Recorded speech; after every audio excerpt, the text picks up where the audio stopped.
Si no te entran 4 dedos en la boca, probablemente estés bruxando y no lo sabías.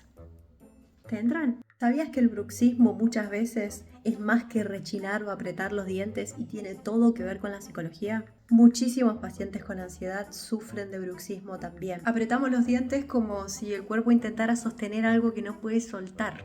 Pero lo bonito de la terapia es que cuando mis pacientes disminuyen los niveles de ansiedad y aprenden a meditar, realizan actividad física con disciplina, hablan sobre sus problemas y empiezan a escucharse y a resignificar sus pensamientos, los síntomas de bruxismo empiezan a disminuir.